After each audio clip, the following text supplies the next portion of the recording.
Merhaba sevgili izleyenler, Kıbrıs'ın Sesi TV 2020 ekranlarında Diyalog Medya Genel Yayın Yönetmenimiz Sayın Reşat Akar'la birlikte Gündem Özel programıyla sizlerleyiz.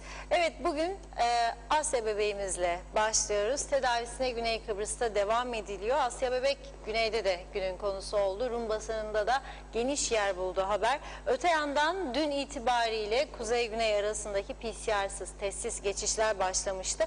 Durum şimdilik nasıl, ona bakacağız. Röportajlarımız var, sizlere aktaracağız.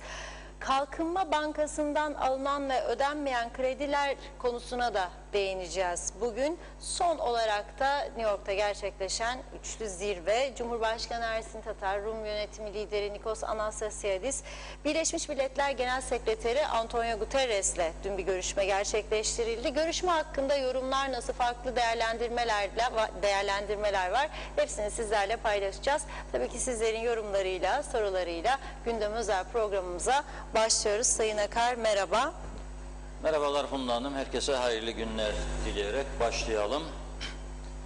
Evet, dün bir farklılık getirmiştik programımıza. Polis basın bülteniyle başlamıştık. Ve tabii ki program akışı içerisinde olduğu gibi program sonrasında da duamızı yapmıştık. Tabii takkeyi giymeden yaptım bu defa. Çünkü takkeyi bazıları öyle bir istismar etmeye çalışıyor ki bazı insanlar, tabii onlara da bir şey demiyorum. Canlarının çektiği gibi yapsınlar. Öyle mutluluğu olursa yapsınlar. Şimdi takkesiz dua olmaz mı? Takkesiz de olur, şart değil. Fakat olaylar azalmak yerine artarak devam ediyor ülkemizde. Dün demiştim, mahkeme muhabirimiz daha dönmediği için mahkemeye yansıyan önemli haberleri, adli olayları sizlere aktaramıyorum demiştim. Dolayısıyla dünden kalanla başlayayım, sonra bugüne döneyim. Sizleri bu konularda haberdar etmek görevimizdir diye düşünüyorum. Neden? Önlem almaya teşvik etmek için yetkilileri, herkesin uyanması ve yetkilileri teşvik etmesi gerekiyor. Köyünüze geldi değil mi? Kahve sohbeti yapıyor. İster iktidar, ister muhalefet. Anlamam ben. Ona diyeceksiniz ki, ne oluyor bu memleket? Neden önlem alınamıyor? Eğer muhalefettense size diyecek ki, işte bu iktidardakiler bunları göndereceksiniz, biz gelelim ve düzeltelim. Onlara diyeceksiniz, siz de geldiydiniz. Senin döneminde de 2 kişiyi öldüren, aşırı alkollü, dikkatsiz sürücü, cep telefonuyla mesajlaşan adam, 2 kişiyi öldüren adama en fazla 7 yıl verilirdi. Şimdi de en fazla 7 yıl verilir. Ne sen yaptın, ne sen yaptın. Ne zaman değişeceksiniz bunları? Sorun bunları, zorlayın. Bu sizin görevinizdir. Kahvede oturup sohbet ederken sadece zeytinler nasıl oldu bu sene? Zeytinyağı çıkacak mı, çıkmayacak mı? Daldan 2 portakalcık kes de eğilin bakalım. Yok böyle bir şey artık. Değişti memleket. Siz de değişeceksiniz ilişkilerde. Saldırı değil, seviyeyi bozma değil ama güzel güzel konuşurken, kahvemizi içerken söylememiz lazım. Huzursuzluk biz bu memlekette artık. Gittikçe huzurumuz bozuluyor. Ne oluyor? Ve tabii bu pandemi sürecinde kapattılar gitti arkadaşlar. Nelerin olacağını o zamandan söyledik. Acısı bunun 1 yıl sonra çıkacak dedik. 10 ay dükkanını açamayan bir adam, eldekini harcayan adam ya çalacak ya çırpacak, bir şeyler yapacak dedik. Ki çalanlar, çırpanlar veyahut da alıp da vermeyenler diyeyim. Veyahut da alıp da bir kısımda var, zorunlu sebeplerden dolayı veremeyenler. O rakamlar da gelecek biraz sonra gündeme. Bazı kahramanlar da kendilerini kamufle etsin diye istedikleri ortamı hazırlayıp da nice işte devleti savunuyorlar falan hikayesine girmişler. O konuya geleceğim. Çok önemli konudur. Fakat düşünün siz, adam ne yapıyormuş biliyor musunuz? Sırf sigortadan para alabilmek için, kim akıl verdiyse kendisine, diyor ki birine, şimdi ben Funda Hanım'a diyorum, bak diyorum, gıcır gıcır bir BMW var. Ama herhalde BMW'nin borçlar var. Ödeyemiyor arkadaş. Diyorum sen benim arabaya yakıcı dökeceksin. Yakıcı da burada. Yakacaksın. Sonra ben seni idare edeceğim sigortadan parayı alınca. Ne kadar hallederik. Meğer BMW'nin parasını kapsın sigortadan diye arkadaş yaktırıyor aracı kendi kendine. Ya olur mu bu iş? Yani ben bu ülkede çok profesör olduğunu biliyorum. Dünyada en büyük şampiyonluklarımızdan biri de hem yüksek öğretimde nüfusa göre numara 1, hem profesör yetiştirmede numara 1. Yüzlerce profesörümüz var. İnanılmaz bir şey. Rum tarafına sorarım doktora, kaç senelik doktorsun, nerede okudun? Bana der, Edinburgh Üniversitesi'nde okudum. Kaç sene? 8 sene. Tıp okumuş. Sonra bu. Şimdi hem klinik Kıbrıs'ta vatanıma döndüm hem de ders veriyorum University of Cyprus'ta. Arıyor profesör derim, profesör mü? Ne profesördü? I'm a doctor, doktorum diyor. Bizde olsaydın derim, ben ordinarius yaparlardı seni, gel bu tarafa. Yok diyor, gelmem, benim taraf daha iyi diyor. Bu arkadaş da bu yaktıran gerçekten ordinarius profesörlük ve aday olanlardan biri diye düşünüyorum. Ama daha güzel bir haber var. Yani kötü de ilginç gelecek. Gülebilirsiniz bu işe. Gülmek de lazım moral açısından. Güzellik merkezinde çalışıyormuş bu bayan. 3 yıl içinde müşterilerin topladığı paraların bir kısmını patronun kasası yerine cebine atıyormuş. Ve 3 yıl içinde iddiaya göre biriken para 171.877 Türk lirası olmuş. Bak ama 877'ye kadar hesaplamışlar. Nasıl hesapladılar bunu? Bunu da anlamadım. Bu kuaför kimse gerçekten ordinarius profesör olmaya adaydır. Nasıl buldun hesabı? Funda Hanım bildi, saçını yaptım.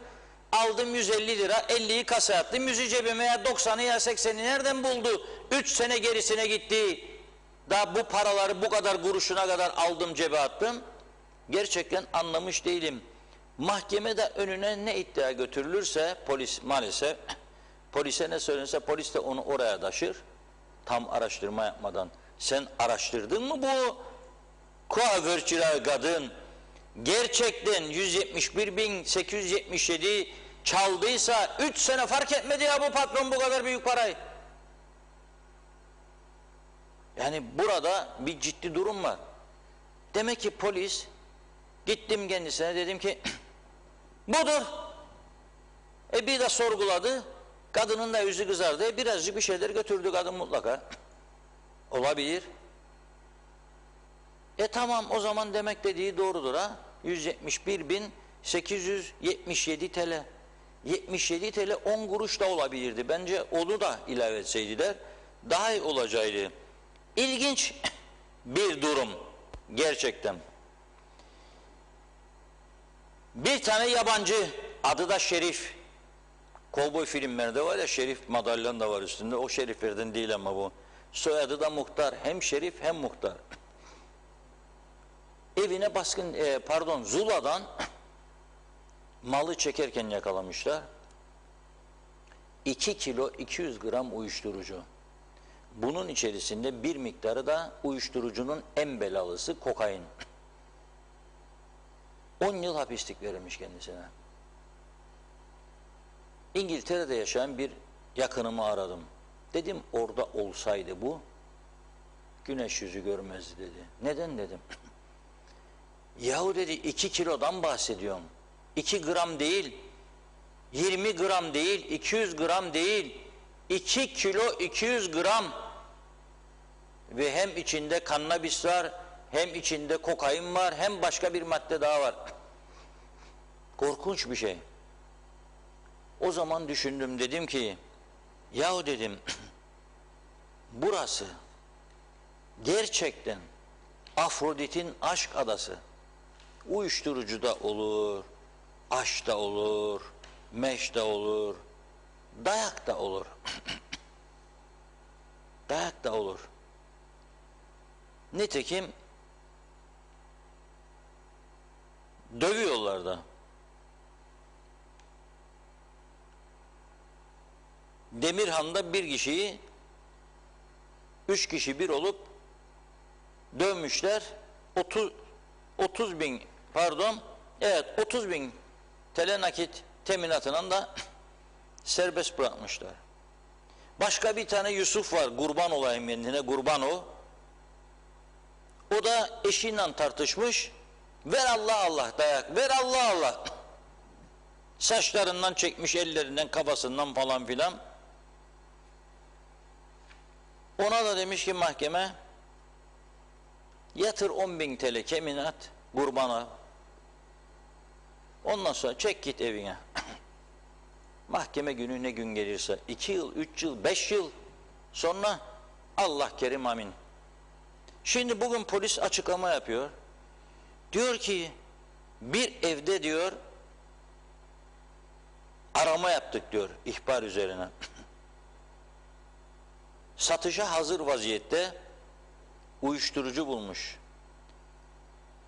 Hassas terazi ve uyuşturucudan elde edilen paralar. Neden bu işler oluyor bu ülkede? Yani müşteri olmasa bu adamlar bu işi yapar mı? Terazi, satış. Demek ki bir çark oluştu artık. Bu kökleşiyor gittikçe ülke içinde. Yani evinde kuruyor terazisini, her şeyi alıyor, tartıyor, bir şeyler yapıyor. Ya sigaraya çeviriyor ya başka bir şey. Sonra çıkıyor, pazarlıyor, parayı topluyor, evinde de saklıyor parayı. Gene polis bülteninde birisi bir araçtan eşya çalmış. Sonra gitmiş bu aracı bir arazinin içerisine gömmüş.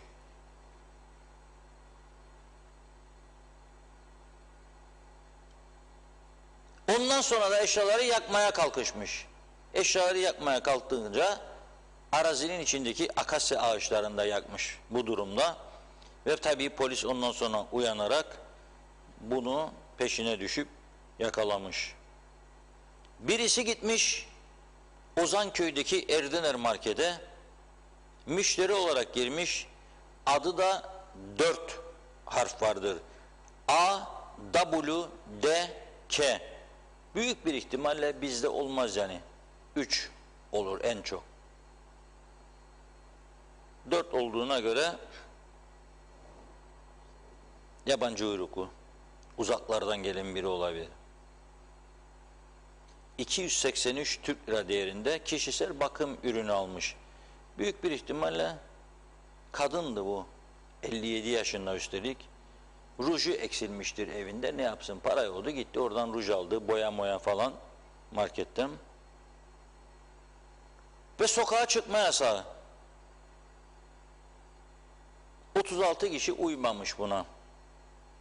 Ve bunların hakkında yasal işlem başlatmış. Ne yapabileceğini bilemiyorum. Ama dün de söyledim. Aslında 12'den sonra sokaklarda 36 değil 36 bin kişi vardır en az. Daha fazla da var. 40-50 de var. Ama bütün bölgeleri denetleyecek bir polis gücü yok. Bir, denetleyemez. İki, Sağlık Bakanlığı'nın öyle bir ordusu yok. Biliyoruz ki insanlar 12'ye kadar gidiyor meyhanesinde içiyor ya bara mara gidiyor. Barın kapılar 12'de kapanıyor, içeride 1-1.30. Ondan sonra da zaten alkol alınca cesaret artıyor. Basar giderim be diyor, ne olacak? Kim tutacak beni? Basar gider çünkü yollarda gece vakti 1'de 2'de öyle fazla polis denetimi yoktur. Ben hiç görmüyorum. Hiç görmedim. Yani tesadüf etmez mi ya insan bir defa görsün? Yok. Onun için bunu niye sürdürüyorsunuz ya siz? Yani o bir tarafından anlaştığınız karşılıklı geçişler, kapılar açıldı. Ne PCR ne antijen. O tarafta kalktı sokağa çıkmazsa sen niye sürdürüyorsun hala da? Ne manası var bunun yani? Nedir amaç nedir?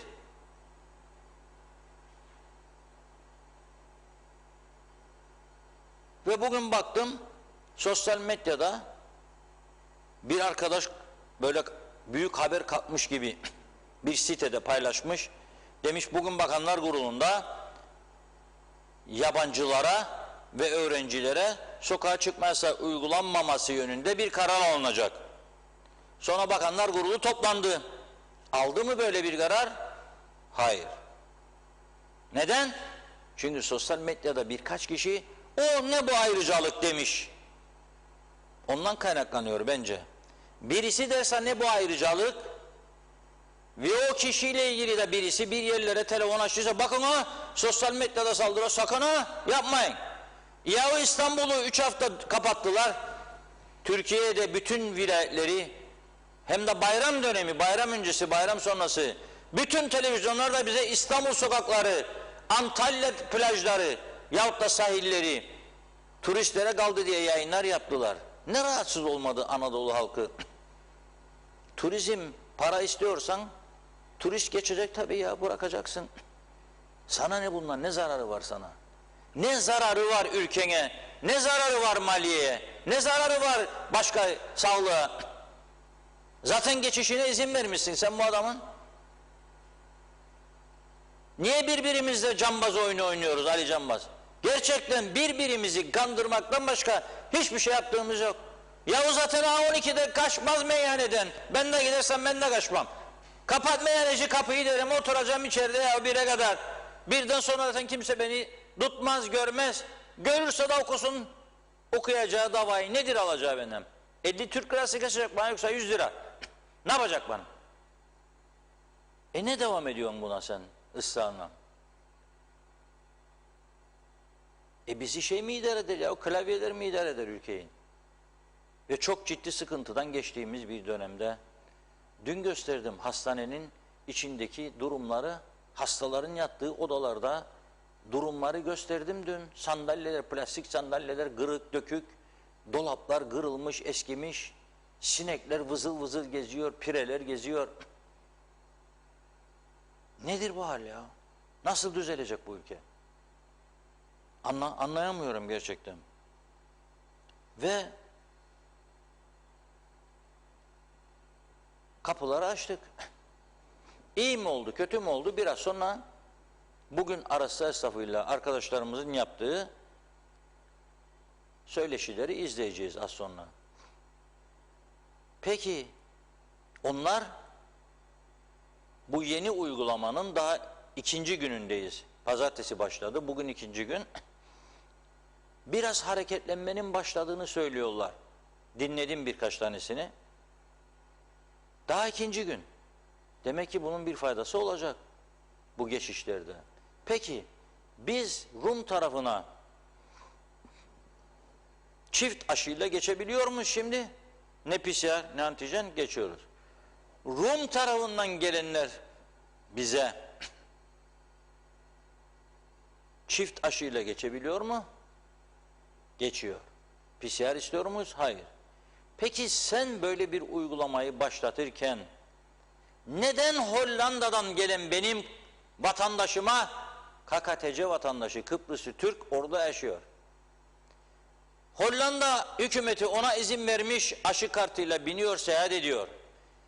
Larnaka havaalanındaki Rum muhaciret onu aşı kartıyla ülkeye sokuyor ve o diyor ki geliyor Mausa kapısından memleketine girecek.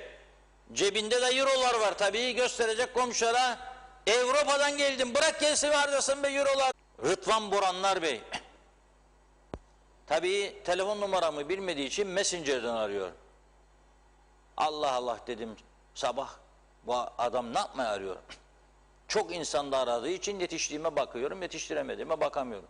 Bakamadım. 2. arayış dedim bakayım bir şey var. Ne oldu diyorum. Reşat Bey ben diyor Rıdvan Boranlar Hollanda'dan sizin programa da yazarım ederim geldim. Ama olsa kapısındayız işkence ne yapayım diyor şimdi burada diyor. Ne oldu ya dedim. Yavrum beni bıraktı 2 aşıyla geldim şimdi bunlar benden PCR ister. Nerede yapacağım burada PCR yapan bir şey de yok. Demişler geri gideceksin Rum tarafına orada bulacaksın birini yapacaksın ya PCR antijenle geleceksin. Bu ne işkencesi? Ve bu arada diyor Kaç tane İngiliz geldi geri gönderdiler diyor. Yahu dedim acele kaç oradan dedim. Niçin dedi. Yahu dedim şimdi biraz sonra topuzu çıkarıp gır başlayabilirlerse başlayabilirler topuzdan. Ver Allah Allah. Vazgeç dedim. Hollanda değil burası. Burası altınların depolandığı bir cennet parçası. Turkish Republic of Cyprus, TRNC, number one in the world dedim. Bu sen bunu bilmiyor musun ya? Nereye geldiğini? Abdest aldığını sordular mı sana dedim. Yok dedi. Dedim bir de abdest al ne olur ne olmaz. Fotoğraf da çektir abdest alırken dedim. Çünkü sorarlarsa belki gırbaçtan kurtulmak için bunu gösterirsin bu fotoğrafı. Elhamdülillah Muslim dersin. Çünkü Hollanda'dan geldiğin için seni başka bir dinden de zannedebilirler.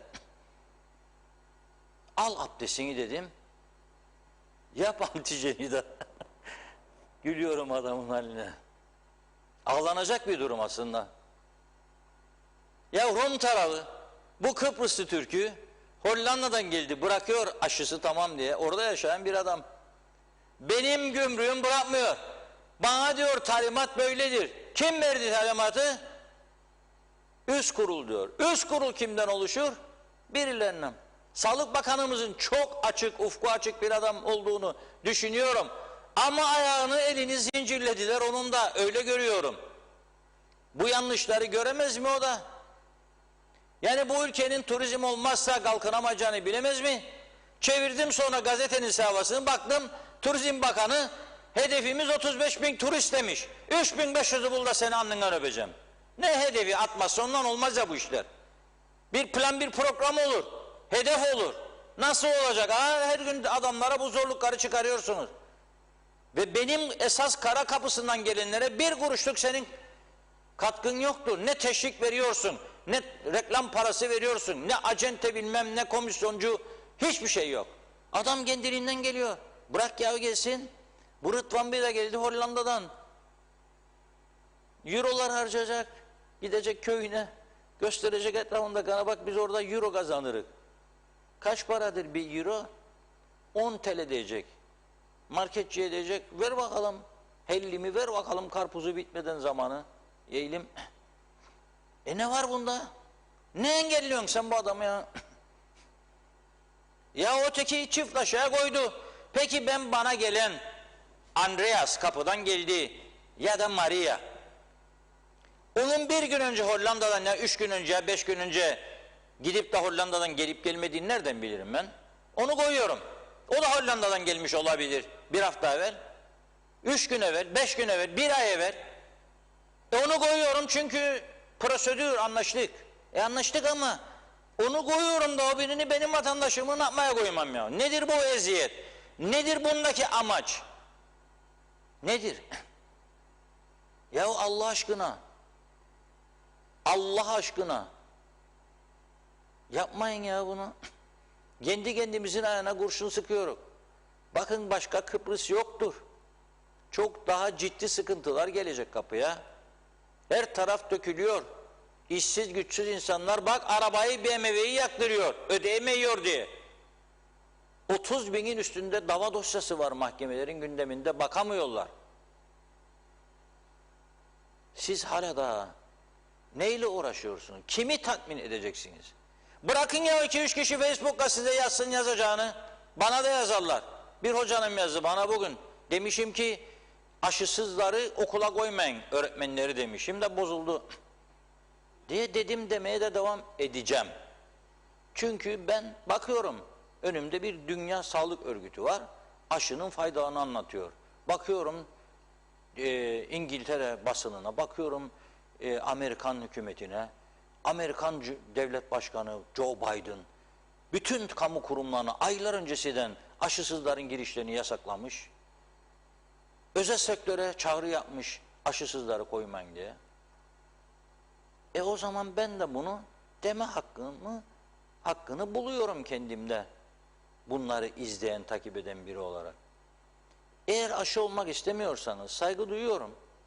Ama aşı olan diğer öğretmenlere ve o gelen zavallı talebeciklere, çoğu aşısız, zarar vermemeniz gerekir diye düşünüyorum. Ta pandemi bitsin, evinizde aşısız vaziyette istirahat etmeye devam edin, istirahat edin. Bitince pandemi, sizi alırlarsa geri alırlar, almazlarsa almazlar. O yüzden söylüyorum. Ama şimdi Facebook'ta 2 kişi, 3 kişi, turistlere serbest, ikilik yaratıyorsunuz. Bize yok da onlara var. Öyle okumayalım birbirimize o. Öyle okumayalım. Sen yani çok mu uydun sokağa çıkma yasağına? Kaç yüz tane yer biliyorum. İsim vereyim polise isterse. Barlar, gece kulüpleri. Saat 2'ye kadar. Ama gitmezler. Ya eleman yoktur ya da bir yerden alo der birisi, durmak zorundadır. Kandıralım kendimizi biraz daha. Böyle bu şekilde gandıra hiçbir yol kat edemedik bugüne kadar. Gandıra kendimizi batırdık, her şey battı ya. Var mı batmayan bir yer söyleyin bana. Yani bir 100 tane 200 tane iş adamını ayırdım kenara. Onlar da sistemin yarattıklarıdır. Buldular, şükretsinler. Biraz da paylaşsınlar diyorum. Kötü olmaz. Devlet hastanesine mesela bugün istedim baş doktor çıksın böyle bir güzel bir tören yapsın. 100 tane plastik sandalye bir de gurdele çeksin öne kırmızı. Desin ki hayırlı iş adamımız Mahmut bilmem Tencere'den 100 adet hastanemize plastik sandalye bağışlanmıştır. Ben de alkışlayayım. Diyeyim ki Mahmut Tencere Bey, tencerenin içini daha da doldurma hakkın doğmuştur. Çünkü bu ülkeyi seviyorsun, hizmet ediyorsun. O sandalyede yarın senin bir yakının da oturacak demeyi çok arzularım. Ama maalesef bu arkadaşlar, büyük bir çoğunluğu, hepsi demeyeyim. İşte ne yaptı? Biz herkese yardım yaparız. Kime yaparsın? 50 ounslar geldiydi de istedilerdi, oydu buydu, verdik ona da. Ne kadar verdin? 50 lira verdin, 100 lira. Yok be arkadaşım, yok. Verin, biraz korkmayın. Yukarıdaki görür, size daha çok verir ondan sonra. Veren daha çok alır. Yahut da en azından vicdanen rahatlarsınız ya. Bir şeyler yaptım ben de bu topraklar üstünde, bu vatana, millete hizmet için. Deyiniz. Çok mesaj var mı? Mesajlarınız olmaz mı? Var da yani biraz ara vereyim yoksa? Devam edelim. Röportajlardan sonra başlarız. Hayır, röportaj değil. Lütfen önümü kesmeyin. Hızımı almışken ilerlemek istiyorum. Dağ başını duman almış. Yürüyelim arkadaşlar. Ve Asya bebek, sağlıktan bahsetmişken Asya bebeği asla katla atlayamayız. Bugünkü Rum basınının yazdıklarını okuyacağım. Yorumunu da sizlere bırakacağım, vatandaşlarımıza. Şöyle diyor. Alitya gazetesi. Küçük Asya Türkiye'den geldi ve Makaryos Hastanesi'nde tedavisi başladı. Dün öğle saatlerinde Larnaka Havalimanı'na gelen Asya bebeğin kendisini bekleyen ambulans tarafından alındığını ve Makaryos Hastanesi'ne sevk edildiğini bildirdi. Makaryos Hastanesi'nde Asya'yı aile mensupları ve aileye destek olmak için orada bekleyen gönüllüler karşıladı diyor. Asya bunun akabinde tedavisinin başlayabilmesi için gerekli tetkiklerin yapılması amacıyla odasına alındı, hastanedeki odasına. Haberde Asya'nın tedavisi için gereken yaklaşık 2,5 milyon euroluk özel gen tedavisi ilacının siparişinin hala hazırda verildiği, üretici firmanın ise ilacı Rum Sağlık Bakanlığı'na teslim etmeye hazır olduğunu ifade etti. Asya bebeğin Rum tarafında yaşamını sürdüren küçük Andonis'in ardından adada bu hastalıkla mücadele eden ikinci çocuk olduğunu yazıyor Alitya gazetesi. Ve bu arada Asya'nın babasının Rum medyasına yaptığı açıklamaya da geniş yer veriyor. Asya bebeğin babası kendilerine yardım etmeye çalışan Rum yönetimi başkanı Nikos Anastasiadis'e nasıl teşekkür edeceğini bilemediğini söylüyor.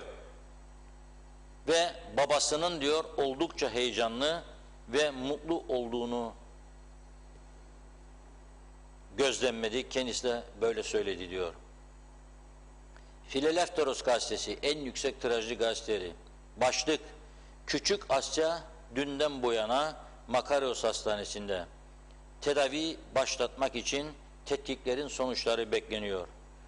Politis gazetesi: Tedavi için Ankara'dan Atina üzerinden Makarios Hastanesi'ne ilk önce tetkikler, sonra da Küçük Asya için ABD'den Kıbrıs'a ilaç gelecek. Amerika'dan gelecekmiş ilaçlar. Haravgi gazetesi: Küçük Asya için tünelin ucunda ışık var. Babası Kıbrıslı Rum yetkililere teşekkür etti diyor. Evet, bizim içimizde de en milliyetçi bildiğimiz insanlar dahi Asya bebeğin Güney Kıbrıs'a yönelmesinin üzüntüsünü paylaşıyorlar. Niye bir ay bekledildi Türkiye'de de Rum tarafına gitti de. Dün bizim programımızdan sonra Sağlık Bakanlığı, Bakan Sayın Ünal Üstel bir açıklama yaptı ve dedi ki ailesi istedi dedi. Yoksa biz dedi bu masrafı karşılayacaktık. Ama ne zaman dedi bunu?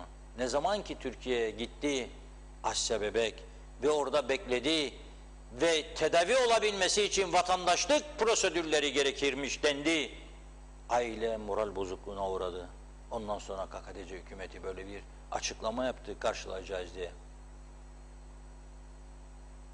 Bu arada aynı gün Rum tarafı da dedi ki biz hazırız, imkanları sağladık dedi. Bu işin doğrusu eğrisi değildir şu anda tartışacağımız. Bu işin iyi sonuçlanmasıdır temennimiz. Yani bu bebeğimizin sağlığına kavuşması, hayatının kurtulmasıdır önemli olan. Propaganda zamanı değildir. Ama bazıları diyor Rum tarafı, bir eski bakan arkadaşım da yazdı bana bugün özelden, 2 milyon harcayacak dedi, 200 milyonluk propaganda yapacak dedi. Ben de dedim ki helal olsun bu sanatı bilenlere, yani propagandayı, ve helal olsun bu imkanı sağlayanlara. Beceren kazanır, becermeyen seyreder veyahut da kaybeder. Durum budur. Bu bebeğimize geçmiş olsun dileklerimi iletiyorum, ailesine de. İnşallah sağlığına kavuşur ve evine döner. Buyurun Funda Hanım. Evet. Çok teşekkür ediyoruz ilginize. Ben de ayrıca Asya bebeğe tabii ki acil şifalar diliyorum. Hemen başlayayım vakit kaybetmeden. Akçay Muhtarlığı iyi yayınlar, iyi ki varsınız diyor. Mustafa Özcan da, Cengiz Refikoğulları da. Murat Alan hayırlı yayınlar, Reşat Bey'e çok selamlar demiş. Vedat Allah Kerim de hayırlı yayınlar diliyor. Ali Magaryos iyi yayınlar dilerim. Bir gün her şey daha da kötü olacak. KKTC yazdı mesajında. Mehmet Uluçaylı da kolay gelsin, iyi yayınlar diliyor. Sibel Serin çok teşekkür ediyoruz. Mahmut Mustang hayırlı yayınlar. Aşı yapılmayanlar, ada pası olanların ada paslarını aşısız kişilerin telefonlarına atıp aşılıymış gibi gösterip her yere giriyorlar diyor.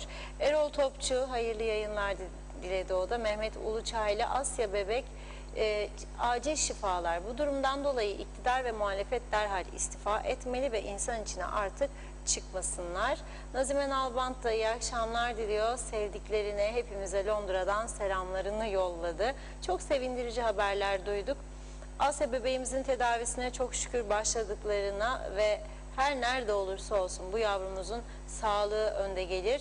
Yavrumuza yardımcı olanlara çok teşekkür ederim. Asya gibi bebeklerimize hep birlik olalım. Dualarımız hep Asya bebeğimizle, saygılarımla yazdı. Oğuz Aynalı, hayırlı yayınlar, kolay gelsin, başarılar dilerim diyor. Zeka Üçer Londra'dan selamlarını yolladı o da. Barış Erfinike'de. Vedat Alagöz, evet her şeye çok güzel değiniyorsunuz ama bunları yapacak hükümet yok Reşat Bey. Yalnız kurultay var ama pazartesi meclisi açamayacak. Başbakan ne yapacak? Hodri meydan diyecek, erken seçime gidiyoruz diyecek ve kurultaydan kaçacak ve seçime kendisi götürecek. Benim sezinlemem bu yönde diyor.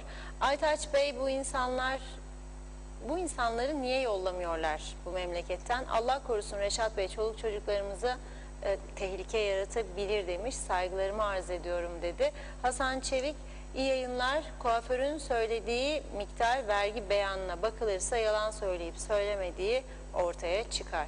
Ulus Barani, Reşat Bey, 3. ülkelerden aşılı olarak Kuzey Kıbrıs'a gelen vatandaşlar ve turistler aşı isteyen kurum bunun gibi yerlerde ADAPAS olmadığı için alınmıyorlar. Bu duruma ne diyeceksiniz?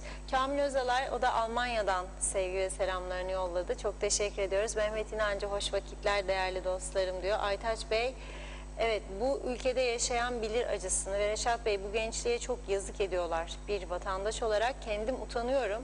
Ben bu ülkede doğdum. Neler çektiğimizi bir ben bir de Allah biliyor. Lütfen Çile Bülbülüm Çile şarkısını çalar mısınız dedi.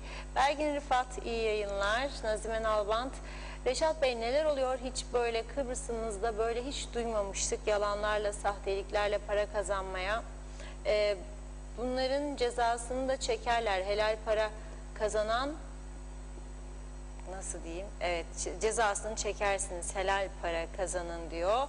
İnanın çok üzgünüm, bir de yüksek olan cezalar vermedikleri için yapıyorlar bunu. Evet, duyduklarımız bizi üzüyor demiş. Allah beterinden saklasın. Gidişat hiç iyi değil. TV 2020'ye de çalışanlara da kolay gelsin. İyi ki varsınız. Her şeyi açıkça söylüyorsunuz. Sizleri tebrik ederim yazdı.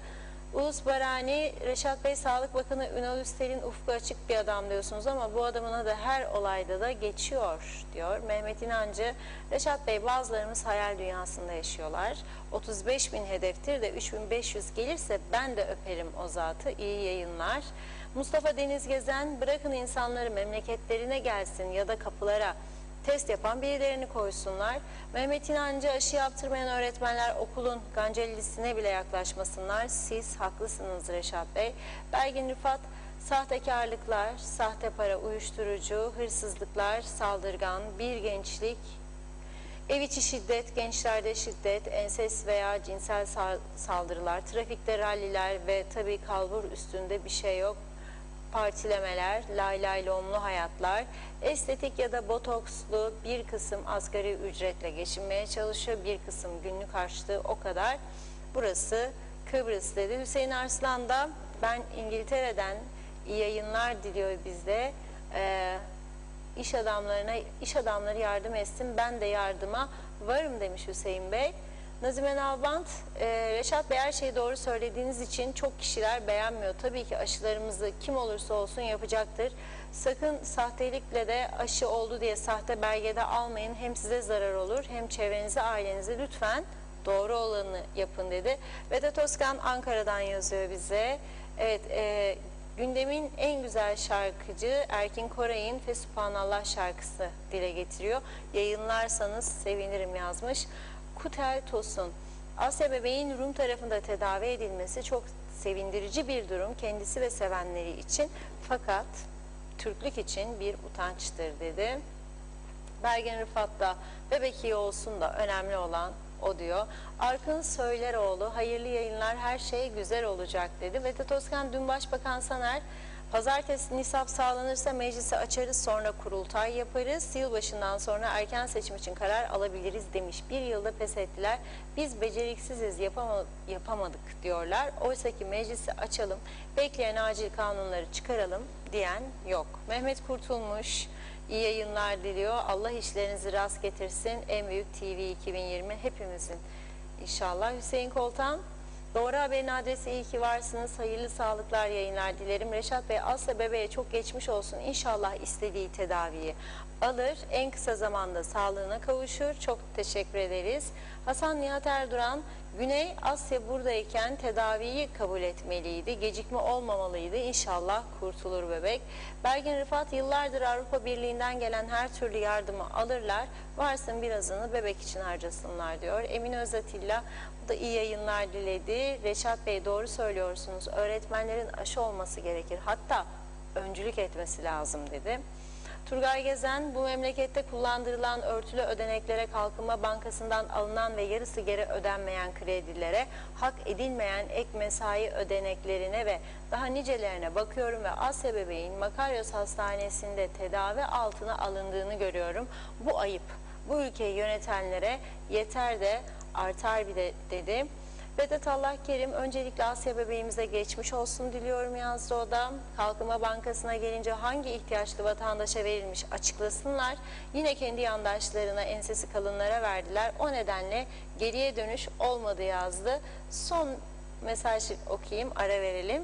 Erol Canseç, devlet okulları maddi sıkıntıdan dolayı ekstra sınıf veya öğretmen alamıyorken öte yandan özel okullar banka sahibi oluyor, yapabilirler mi diye sormuş. Özel okulların devlete vergi harçlarını %20 yükselterek elde edilecek olan gelirlere devlet okullarının kalitesini ve ihtiyaçlarını karşılansın yorumunda bulundu. Erol Bey, çok teşekkür ediyoruz mesajlarınıza. Burada bir ara veriyoruz. Evet Reşat Bey, buyurun. Evet, bir başka konuya geçmezden önce bu aşı konusunda da Rum tarafından gelen en son haberi de aktarmak istiyorum. 3. doz aşılamada gayet memnun edici bir ilerleme kaydedildiğini belirtiyor Rum tarafı. 83 yaş ve üzeri kişiler 3. doz aşısını oluyorlar diyor. Bu arada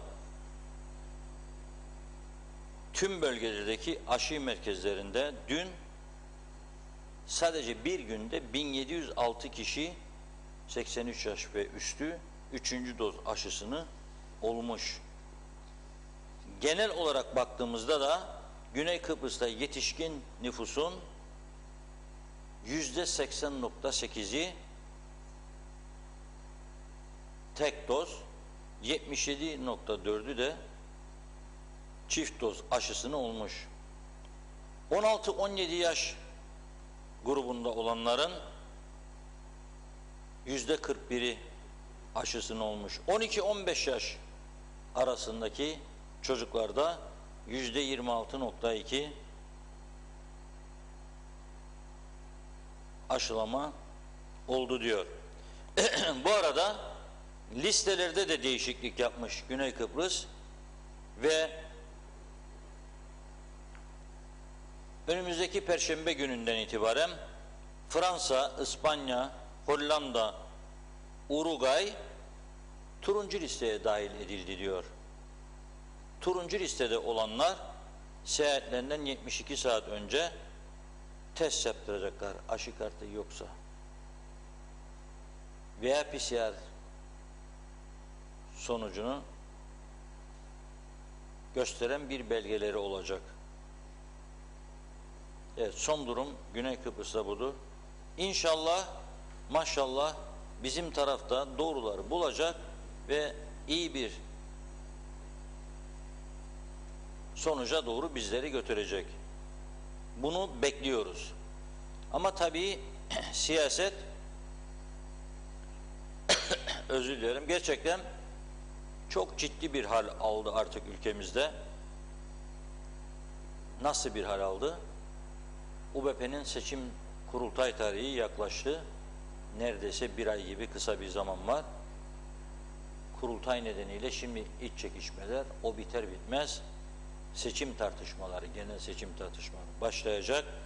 Partiler o köy senin, bu köy benim geziyorlar, toplantı yapıyorlar. Yeni kurulan partiler de dahil olmak üzere hangisine bakarsanız meydanlar bizi sığmadı diye sosyal medya paylaşımı yapıyorlar.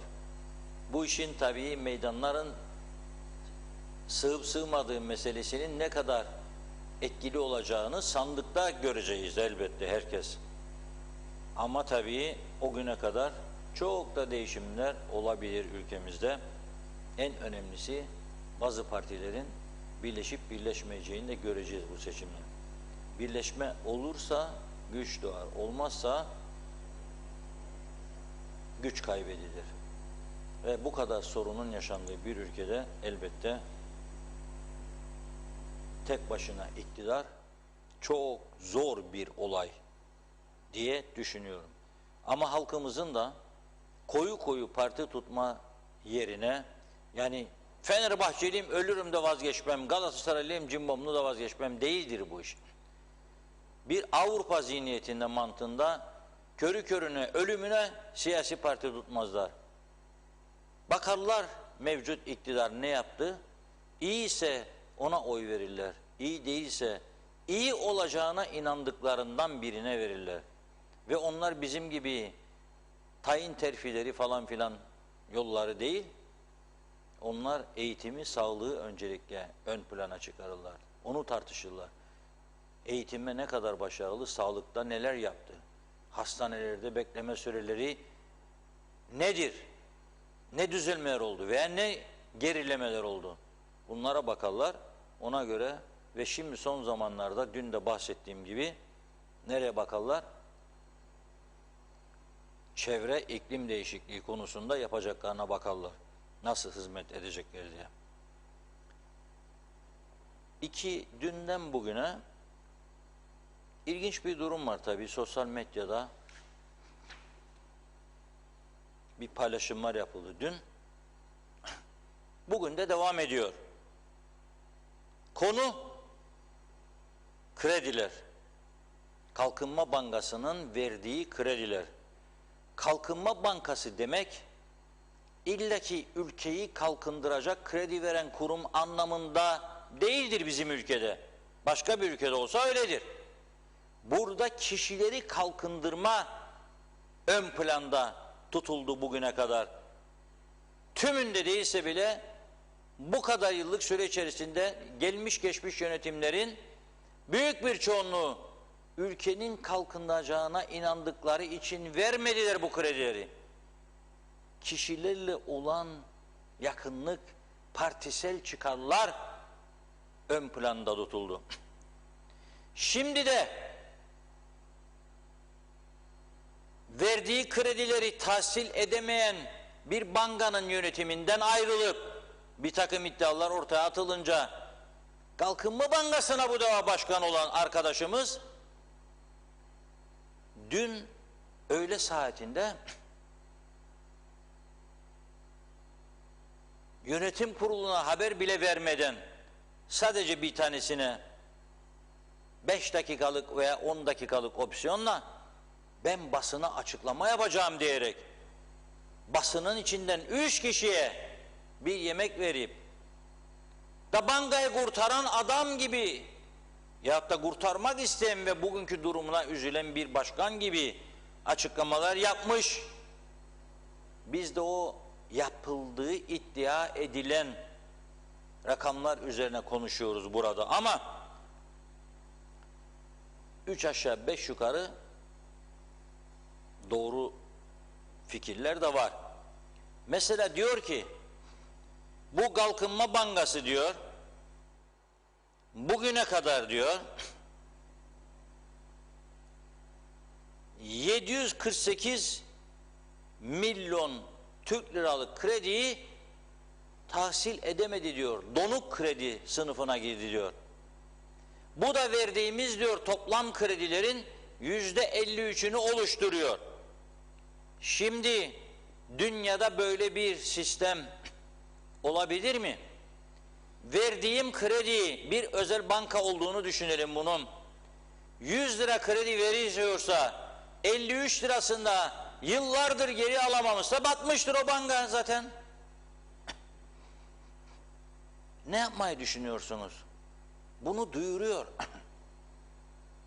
Yakın gördüğü 2-3 gazeteci aracılığıyla duyurmaya çalışıyor. Bankayı kurtarmak istermiş mesajı gibi. Fakat öteki taraftan bir süre önce ayrıldığı yönetimini bıraktığı bankanın Kooperatif Merkez Bankası'nın sadece telekomünikasyon dairesinden 3,7 milyar Türk lirası, iyi dinleyin bunu, 3,7 milyar Türk lirası batmış toprak ürünlerinden 1,3 milyar Türk lirası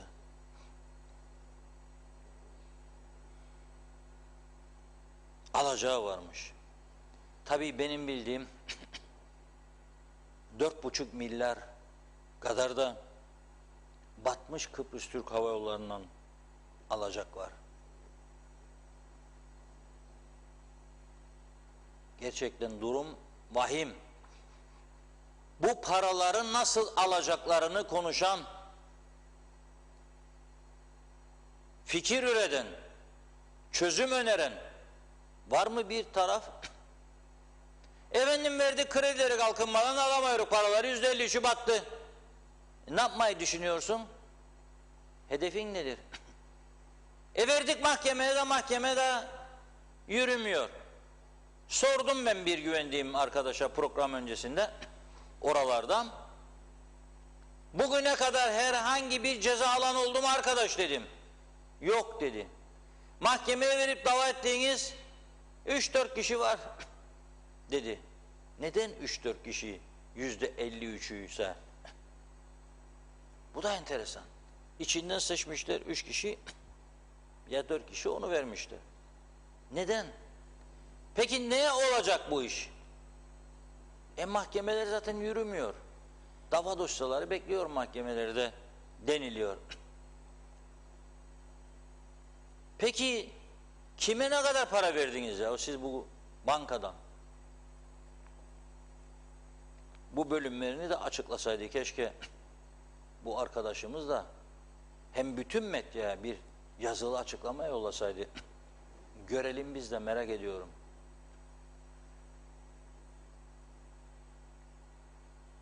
Ama yok.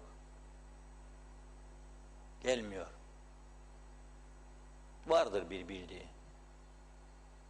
3,5-4 milyon dolar bir tek kişi veya şirket yurt yapımı için birkaç tane böyle verilmiş kredilerin olduğunu öğrendim bugün. Bir kişi veya bir şirkete al 3,5 milyon doları, hadi kardeşim git yap yurdu da sen de kazan biz de kazanalım. Ne oldu? Sonra pandemi çıktı. Pandemi çıkınca yurtlar boş kaldı. Paralar da ödenemedi. Havada bulut, sen beni unut. Bu ülkenin tutar bir tarafı olduğunu söylerseniz bana ayağa kalkıp selamlayacağım. Bütün işler hemen hemen hepsi şaibeli, fiyasko. Kalkınma Bankası kurmuşlar, kalkındıracaklar diye memleketi. Nasıl? İstediği kişileri her seçim döneminde hangi parti iktidarsa o yönetim atıyor, o gelenler de onun parti taraftarlarının başvurularını öne çıkarır. Bir de kendine saldırmasın diye o bölümü de idareyi maslahat ediyor ki ben vereceğim ama senin cephede söyle bana saldırmasınlar diyor. İdare edelim birbirimizi kardeşciğim. Öyledir. Bu lafı çok kullanır Kıbrıslılar. Kardeşciğim, şeftalicik, kebapçık, kuzucuk, şişcik. Sana hangi ülke, hangi insanlar bu yönetim tarzına saygı gösterecek ya? Şişcik, kuzucuk, şeftalicik, zeytincik, mangalda, hellimcik, kömürcük. Yoktur ya böyle bir şey. Kendi kendimize bir düzen yarattık, adına da bir şeyler koyduk. Ve zannediyor ki böyle bir düzen var dünyada, yeryüzünde. Var mı? Hadi söyleyin bana, var mı? Hala daha bu telefon dairesinin bu kadar borçlar görünür. Nasıl ayakta duracağı, nasıl yüzdürüleceği konusunda bir proje yok, bir fikir yok. Bir fikir yok. Ölürük de vallahi de billahi özelleştirmek lafının dışında bir şey yok. Ve öyle diye 2 tane GSM şirketi Allah yaptılar memlekette. En büyük parayı onlar kazanıyor. Onu gören yok ama. Onu gören yok. Ama vallahi billahi öyle şey. Niçin orada çalışan 300-350 kişi bizim oy falan filan. Ya bakın muhaciret memur ihtiyacı var. O tarafa alın. Polis ihtiyacı var. Oraya alın. Vergi dairesine ihtiyaç var. Oraya kaydırın. Aç bırakmayın insanları. Parası bırakmayın. Ama bu yürümez. Bu olmaz. Olamaz. Bu iş olamaz. Şarkısı da var biliyorsunuz. Olmaz olmaz bu iş olamaz diye. Neyse ben bir şarkı size bugün dinleteceğim. Ama hattımıza mı bilmiyorum. Sayın Kudret Özersay'ı bağlamak istiyorum bugün. Çünkü sabahleyin Sayıştay'a ve Ombudsman'a elektrik kurumu ile ilgili bir şikayette bulunmuş Halkın Partisi. Nereden bu ihtiyacı hissettiler? Onu konuşmak istiyorum Kudret Bey'le. O açıdan da arkadaşlarımız onu bağlıyorlar galiba şimdi. Hazır mı? Arıyorlar şu anda. Evet. Ve çok ciddi iddia var çünkü burada. İçerisinde su miktarı, kalsiyum, çinko, mevcut toplam tortu, kalorifik değer, istabilite ve uyumluluk değerlerinde limit aşımı off-spec da diyor, tespit edildi. Tabii off-spec nedir ben bilmem. Mor Menekşe'deki Hüsnü dayı da bilmez. O için anlatsın bize Kudret Bey. Nedir bunlar? Özeti, bu yakıtlar zehirliyor iddiasında mı? Halkın Partisi neden başvurdular? Ve Ombudsman'la Sayıştay bunu nasıl tespit edecek? Bu da önemli çünkü biliyorsunuz Başbakanlık Denetleme Kurulu devreye girdi. Götürdüler Mersin, Adana bir yerlere. Tahlil yaptılar. Temizdir dediler bize. Şimdi Sayıştay'la Ombudsman nasıl tespit edecek? Evet, Hazır mı soralım Kudret Bey? kendisine. Evet, Kudret Bey hattımızda. Merhabalar. Merhabalar, iyi yayınlar. Reşat Bey merhaba. Selamlar hocam, nasılsınız? Teşekkür ederim. Ne kadar iyi olunabilirse o kadar iyiyiz. Buyurun. Biraz ses atsın arkadaşlar da sabotaj yapıyorlar bize bu rejideki arkadaşlar da vallahi hocam. Bana yapıyorlardır. Size değil ben duymayayım, sizi de yapıyorlar. Duymazsam soru soramayacağımı zannederler. Ne bilsinler, siz konuşurken de soru sorabilirim. Evet, Tabii. bu Ombudsman ve Sayıştay'a şikayeti yaptınız. Nasıl tespit edecek bu makamlar bu iddialarınızın doğru olup olmadığını? Bunlar da alıp örnek alıp kendileri mi gidecekler Mersin'e, Anamur'a veyahut da ne bileyim nerede yapılırsa? Evet. Reşat Bey öncelikle bu soruyla ilgili kısa bir cevap vermek isterim. Bu arada sesim bana geri geliyor. Yine sabotaja uğradım. Onu Az kısın söyleyeyim. arkadaşlar, çok açtınız bu devada. Az kısın. Evet. Biraz daha kısın. Evet hocam. Ben öncelikle Şimdi güzel. yani bu konuya kısaca cevap verip ardından Nakıl Sıma Bankası ile ilgili konuyu da değerlendirmek isterim eğer uygun görürseniz. Tabii soracaktım zaten. Bugün Halkın Partisi olarak biz Sayıştay ve Ombudsman'a şu başvuruyu yaptık.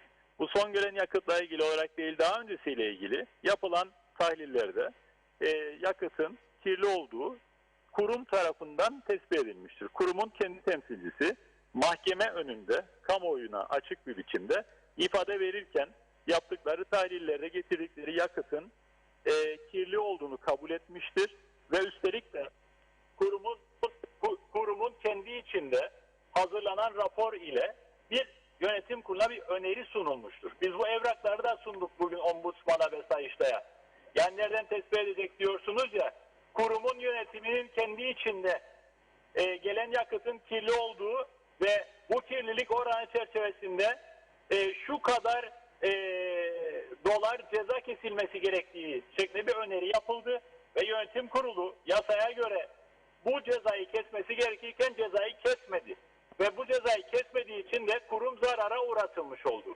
Hatırlatırım, biz hükümetteyken çok ciddi rakamlarda yani yarım milyon dolarlık bir ceza kestik kirli yakıt getirildiği zaman.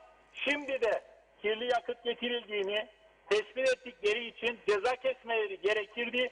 Bu cezayı kesmeleri için bir öneri sunuldu yönetim kuruluna. Biz bu evrakları da ek belgelerle birlikte sunduk ve bu ceza kesilmediği için kurum zarara uğratılmıştır. Yaptığımız başvuru ve şikayet bununla ilgilidir. Daha önce kurumun kendi içinde yapılan yasa dışı atamalar çerçevesinde aynen Bayrak Radyo Televizyon Kurumu'nda olduğu gibi Sayıştay'a şikayet yapıldığında Sayıştay bunu tespit etmiş, bu durumu geri almalarını sağlamış ve hak etmeden fazladan maaş alanlara da bu parayı geri ödetmiştir Sayıştay'ımız. Dolayısıyla burada da eğer geçmişte gelen bu kirli yakıt nedeniyle kesmeleri gereken cezayı kesmedilerse, ki bizim tespitimiz o yöndedir, Sayıştay bu cezayı kurumu zarara uğratanlara ödettirecektir. Böyle bir mekanizma var. Doğru olan bu denetim mekanizmalarını çalıştırmaktır. Muhalefet olarak bizim görevimiz sadece açıklama yapıp böyle açıklamalarla ahkam kesmek değil, denetim mekanizmalarını çalıştırmak ve zorlamaktır. Çünkü bu kurumların batırılmasını istemiyoruz. Özetle bunu söyleyebilirim bu konuda. Evet. Peki o zaman inşallah bu soruşturmaları sağlıklı bir şekilde yapabilir Ombudsmanımız ve Sayıştay'ımız. Ondan sonra da Sayıştay şu anda resmi yazıları diğer yaptığımız başvurularla ilgili kuruma yazmıştır, talep etmiştir. Cevap vermeyince yazılı olarak talep etmiştir. Kurum bundan kaçamaz. Kurumun bugünkü yönetimi Sayıştay'ın ciddi şekilde denetimi altında olacak. Biz de bunu talep eden olacağız. Medya olarak sizler de bu görevi yerine getirdiğiniz takdirde, ki siz özellikle bunu yapıyorsunuz, bizzat biliyorum, başarılı olacağız. Ben buna inanıyorum. Yapacağız bunu. Başka şansımız yoktur. Bu kurumları yitirme şansımız yoktur bizim. evet, inşallah başarılı olunur. Şimdi geçelim öteki konuya. Kalkınma Bankası bir ara sizin partinizin, yani hükümette olduğunuz dönem sizin partinize Doğru. mi bağlıydı? Doğrudur. Bize bağlıydı. Başbakan yardımcılığına bağlıydı. Ve o dönemde verilen kredilerle ilgili olarak 6 ay veya 1 yıl geri ödemesiz verilen kredilere bakacak olursanız herhangi bir biçimde batık bir kredi verilmediğini, küçük esnafa, orta ölçekli esnafa ve hayvancılara kredi paketleri açıklandığını, şeffaf bir biçimde kriterlerinin belirlendiğini, kriter çerçevesinde bu kredilerin verildiğini herkes görür. Önümüzdeki yıllarda da herkes batık bir kredi verilmemiş olduğunu zaten görecek. Ama az önce sizin söylediğiniz konulara gelelim. Bir kere buralara siyasi atama meselesinde en son şikayet edecek olanlar, bir bakıyoruz çıkmış şikayet ediyorlar. Kimi kime şikayet ediyorlar diye sormadan edemiyorum. Neden? Çünkü Demokrat Parti'de şu anda Kalkınma Bankası. Demokrat Parti'nin Kalkınma Bankası yöneticisi olarak atadığı isimler sizin de az önce bahsettiğiniz gibi daha geçen dönem Kooperatif Merkez Bankası'nın yönetimindeyken batık kredi vermiş olan, Merkez Bankası'nın batık krediyle ilgili olarak kendilerine rapor yazdığı ve bizim ısrarımız üzerine görevinden istifa etmek zorunda kalmış olan isimlerdir. Yani Demokrat Parti batık kredi verip de bir diğer kamu bankasını, Kooperatif Merkez Bankası'nı zarara uğratmış olan kişilerle ilgili dönüp bir başka kamu bankasına yönetici olarak tayin etmiştir. Yani şikayet ettikleri şey, siyasi atama dedikleri şey tam da kendileriyle ilgili olarak yapılan şeydir zaten. Bu bir. İkincisi, dışarıdan müdür atanarak Kalkınma Bankası'ndan müşavir müdürler yaratıldı diye bir şikayette bulunuluyor. Allah aşkına Reşat Bey, gene bu dönemde Demokrat Parti tarafından müdür olarak yapılan atama, bankada başka müdürler dururken dışarıdan müdür atayıp yeni bir müşavir yaratılmıştır. Gene kimi kime şikayet ediyorlar. Mesela bunun başka bir yolu yok muydu? Ben size örnek vereyim kendi dönemimden.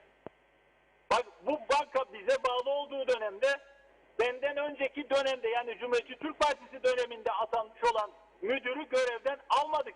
Ben de bilirdim yeni bir müdür atayım da yeni bir müşavir müdürcük yaratayım. Biz bunu yapmadık. Önceden atanan müdürü görevden almadık. Aynı müdürle çalıştık. Banka zarara uğramadı. Bu konuda tecrübeli bir müdürle çalıştık. Görevden almadık. Müdür atamadık. Yeni bir müşavir yaratmadık. Yönetim kurulu başkanıyla ilgili olarak partilemi vesaireyi atamak gibi bir yaklaşım yerine 20 küsür sene bir bankada, İş Bankası'nda müdürlük yapmış olan tecrübeli bir emekli bankacıyı oraya yönetim kurulu başkanı olarak atadım. Oysa şimdi baktığımız zaman batık kredilerle ilgili sicili malum olan bir isim oraya atanmış. Dediğiniz gibi basın toplantısı düzenleyip bu konularda siyasi atamalar yapılıyor diyor. Kimi kime şikayet ediyor? Nereden bahsediyorlar? Ve bir diğer örnek de yani sırasıyla söylemeye çalışıyorum. Bakanlar Kurulu'nun daha 2 hafta önce aldığı bir karar var. Alınan bu kararla bazı şirketlerin özel bankalara borcu varken ve onu ödeyemezken o borcu alıp Kalkınma Bankası'na aktaracaklarmış efendim. Kalkınma Bankası'na olan borca dönüşsünmüş o. Peki soru şu, özel bankaya borcunu ödemeyenler Kalkınma Bankası'na nasıl ödeyecek Reşat Bey? Olacak olan şey şudur, arada bir iki tane tanıdık siyasi bulacak, borcu tekrar yapılandırılacak. Dolayısıyla aslında Kalkınma Bankası'na bu borç takılmış olacak. Ben bir bilgi vermek istiyorum. Bugün geldiğimiz noktada nasıl ki 2017'de bugün Kalkınma Bankası'nın yönetiminde olanlar batık kredi verdikleri için o görevlerden istifa etmek zorunda kaldılar. O süreçleri bu sene Haziran ayında Merkez Bankası polise taşımıştır. Şu an polis tahkikatı devam ediyor. İfadeler alınıyor.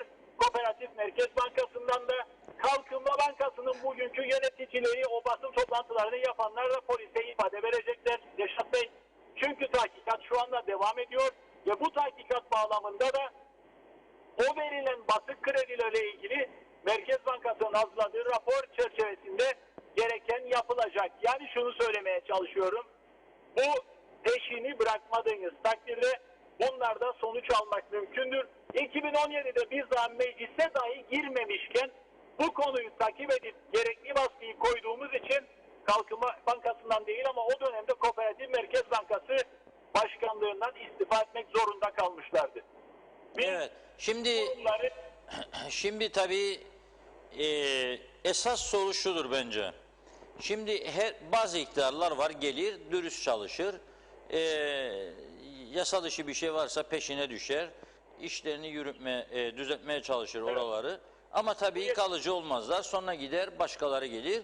Onlar gene eski alışkanlık şeklinde devam eder. Bunlar artık bu kadar yıl tecrübe ettiğimize göre bu bankalar gibi kritik yerleri siyasetten soyutlamamız gerekmiyor mu sizce? Kesinlikle öyle. Bakın, görevde olduğumuz dönemde Kooperatif Merkez Bankası'nda bu değişikliği bir miktar yaptık. Oradakilerin profesyonelleşmesi yani yöneticilerin profesyonelleşmesi bağlamında kriter getirdik. Hatırlatırım size, Ulusal Birlik Partisi ile kurduğumuz hükümette Ulusal Birlik Partisi bazı siyasi isimleri oraya atamaya kalktığında Merkez Bankası kriterleri tutmuyor diye bunu kabul etmemiştir. Dolayısıyla Merkez Bankası denetimini koyduğumuz için Kooperatif Merkez Bankası'na, Merkez Bankası üzerinden kriter koyduğumuz için yönetim kuruluna dilediği herkesi atayamamıştır koalisyon ortağımız. Şimdi Kalkınma Bankası'nda da bu düzenlemeye ihtiyaç var ama ilaveten bir şeye daha ihtiyaç var. Reşat Bey, en önemlisi budur. Çok doğru bir tespit yapıyorsunuz. Hükümetteyken engelleyebilirsiniz ama eğer yasal düzenlemeyi yapmazsanız siz gidince fırsatını bulunca bunu yine yapıyorlar mı? Evet. O zaman Kalkınma Bankası özel yasası nedeniyle şu anda maalesef Merkez Bankası'nın denetiminin dışındadır. Yasal değişiklikle Kalkınma Bankası'nı diğer bankalar gibi Merkez Bankası'nın denetimi altına sokacağız.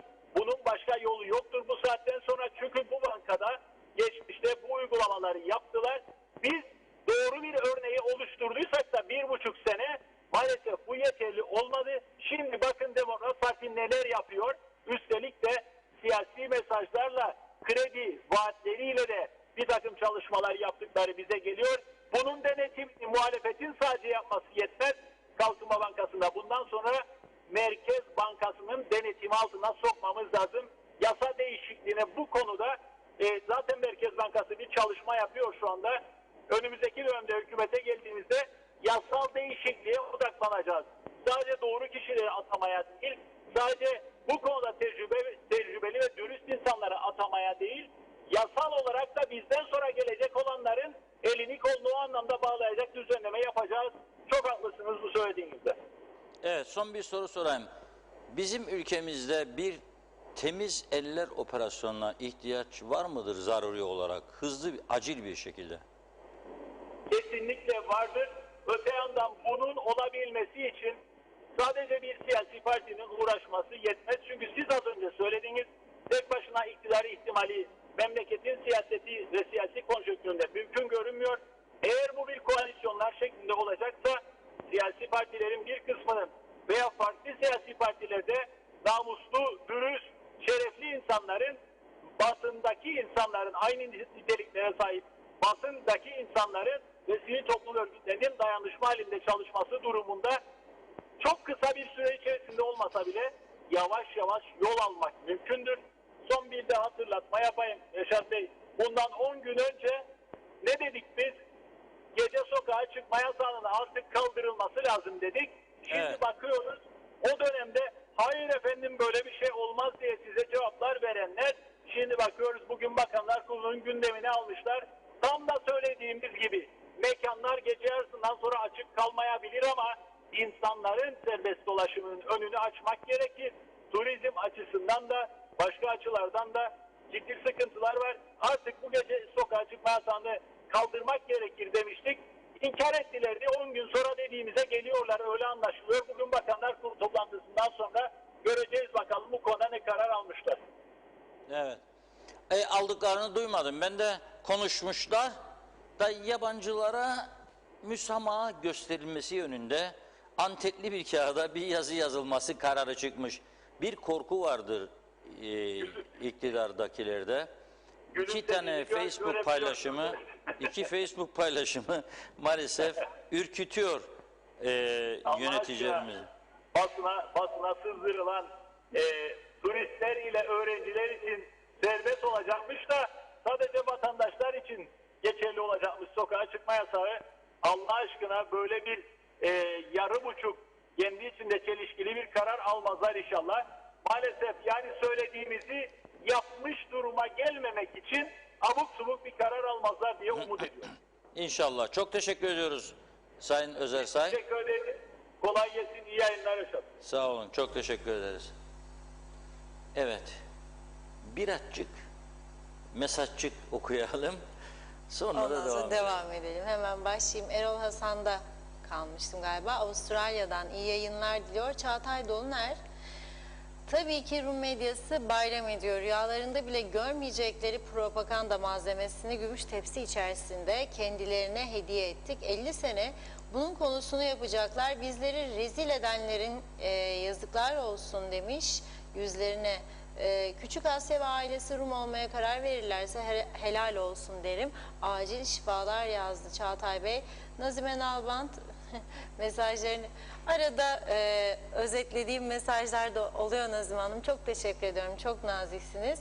Evet, Belgin Rıfat önce kurultay, sonra seçim hazırlıkları, sonra koltuklar pay edilecek, sonra hayırlısı olsun ziyaretleri. Yani bir yıl gibi bir zamanın çöpe atılması. Kim idare edecek bu memleketi? Yasalar, eğitim, sağlık, turizm, kaos üstüne kaos. Elektriği unuttum ya da hiç ümidim yok, hatırlamadım demek ki. Reşat Bey, kim yapacak bu kadar şeyi? Hangi politikacılar, hangi bürokratlar? Burada başbakan bisiklet sürer, birçok yere hala daha bisikletle gider. Kıbrıs'ta ise iki bakan asla aynı makam arabasını kullanmaz. Aynı yere gideceklerse de eskort kullanırlar. Havaalanına gidecekler, sanki silahlı saldırı beklerler diyor. Vedat Özkan geçen gün bir belediye başkanı itiraf etti. Belediyemizin aylık geliri 50 bin lira, giderimiz 150 bin lira dedi. Ben de kendilerine şöyle yazdım. Belediyelerin gelirleri kısıtlı, personel sayısı çok fazla, çoğu belediye elektrik faturalarını dahi ödeyemiyor. 28 belediye Kıbrıs'a çok fazla. Belediyeler birleşsin, güçlenin dedim. Verdiği cevap belediye sayısı normal, birleşmeye gerek yok. Maliye bize maddi yardım yapsın dedi. Bu zihniyette ülke kalkınamaz, batar. Belgin Hanım, yok uzun değildi mesaj, gayet idealdi. Vedat Özkan, Reşat Bey, Kalkınma Bankası geçmiş yıllarda Türkiye'de 3-5 kişiyi kalkındırdı. Evet, bunlardan biri de benim arkadaşım. Borsadan tesadüfen Kalkınma Bankası hisseleri almıştı. Aylık %10 kazandırdı. 3 ay sonra %5 zarar etti diyor. Fevzi Doğan, bence Kıptak ve telekomünikasyon özelleşmese daha çok grev var. Reşat Bey iyi yayınlar yazmış. Necdet Mavi Gözlü, Kuzey Kıbrıs Birleşik Afrika Pakistan Cumhuriyeti'nden iyi yayınlar diliyor. Evet, programa şimdi yetişebildim. Gördüğüm kadarıyla Reşat Bey'i yine sinirlendirdiler. Yok, çünkü başladı yine kebap, hellim kebabı. Niye kızdı acaba? Çünkü daha öncesini izleyemedim diyor. Yok, bugün Reşat Bey çok kızmadı. Sonay Tarsus'tu. İyi yayınlar. Ben sosyal yardım alıyorum. 1800 TL bugün ödenmeye gittim. Maaşıma zam yapılmadı. Biz 1800 lirayla nasıl geçineceğiz? %30 zam yapılabilir, yok. %30 zam yapmasını bilirler çalışanlara. 500 zam yaptılar. Bize bir kuruş yok. Biz de oy vermeyiz diyor.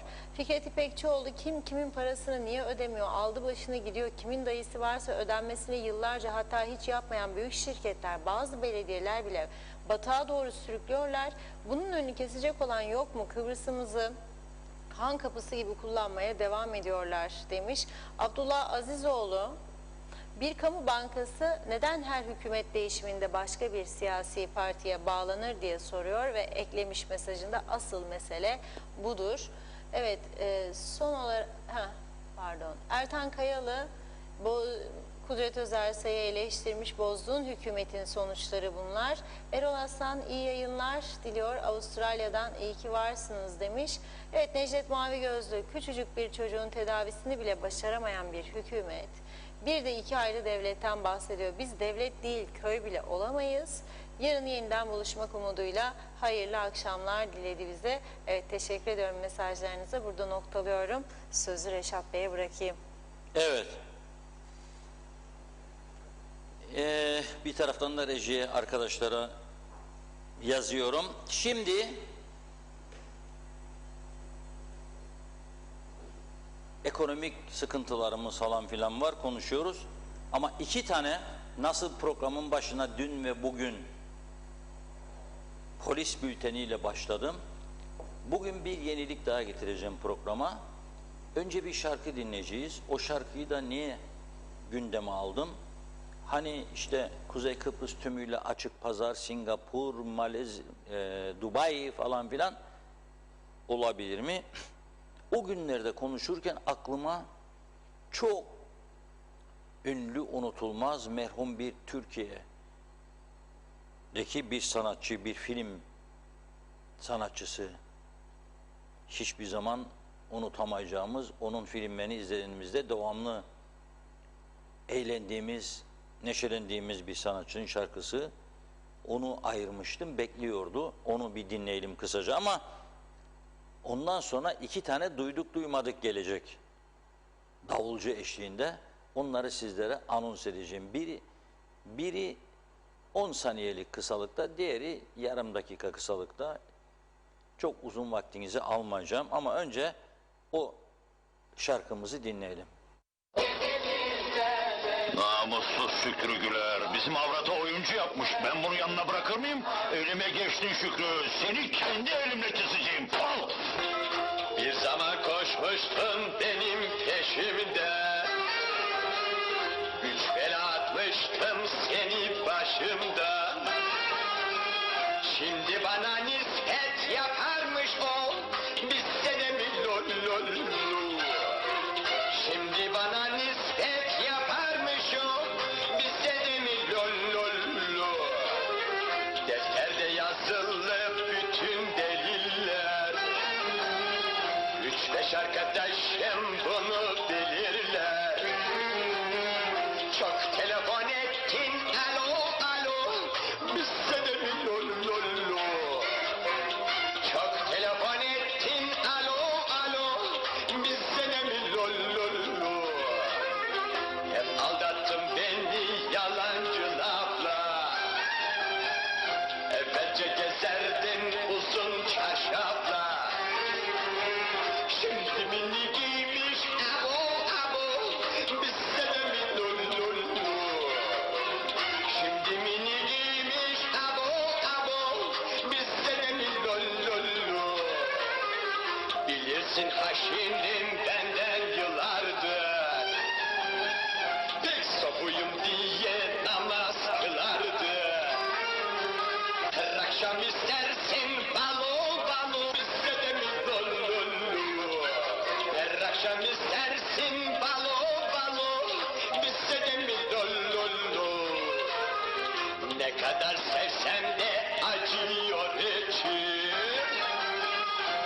Aşk burada biter temennicici. Sana bu cevabım yok yok yok. Bismillah lo lo lo. Sana bu cevabım yok yok yok. Bismillah lo lo lo. Bismillah lo lo lo.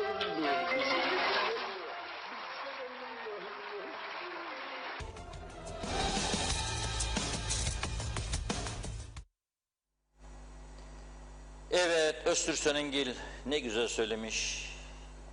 Bize de mi lo lo lo. Kalkınma Bankası'nınmış verdiği krediler %53'üymüş, donuk kredi olmuş. Bağışlayalım öyleyse. Ne ihtiyacı var KKTC'nin 748 milyona yahu?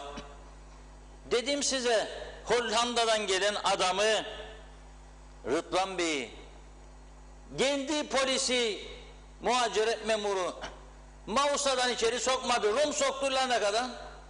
Biz sokmadık. Euro getirdi bize verecek diye. İstemeyiz. Çünkü altınla kaplanmış her tarafı bu Kuzey Kıbrıs'ın. İhtiyacımız mı var Allah aşkına? Onun için diyorum. Yani 748 milyon tahsil edilemiyormuş. Yurt yapacağım 3 milyon, 3,5 milyon dolar. O biri bilmem ne yapacağım. Ver bu kadar milyon dolar. Her gelen parti kendi arkadaşçıyı, yandaşçıyı falan filan istisnalar olabilir. Herkesi aynı davrandı demiyorum. Biraz önce Kudret Bey bağlandı, hakkını yemeyeyim. Yaptıklarını anlattı. Da sonuç göremiyorum. Yahu çıksın da desinler ki devleti bu kadar çalan veya bu kadar zarara uğratan bir kişiyi de biz mahkum ettik. Zaten umutlanmak lazım. O zaman umutlanacağız memleketimize. Ama şimdi bana biri çıkar da derse verdik de gelmedi bu krediler. Ben de ona sorarım. Neçun gelmedi? Neçun getiremiyorsunuz? Mahkemeye verdik de mahkemede çok dosya var da oyalanıyor.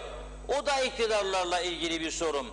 Çünkü sana mahkeme diyor, bana diyor yargıç al yetmez. 83 yılında geçirdiğin anayasa o günün nüfusuna göre yargıç sayısı koydu bana diyor. Alacağım, artırmak isterim, para yok diyorsun, bir de anayasa engeli var diyorsun. Anayasayı değişelim, seçim günü soruyor vatandaşa, referandumla geçmiyor çünkü vatandaşın haberi yok içeriğinden. Çünkü partiler anlatmamış bunu, büyük bir çoğunluğu halka ne olduğunu.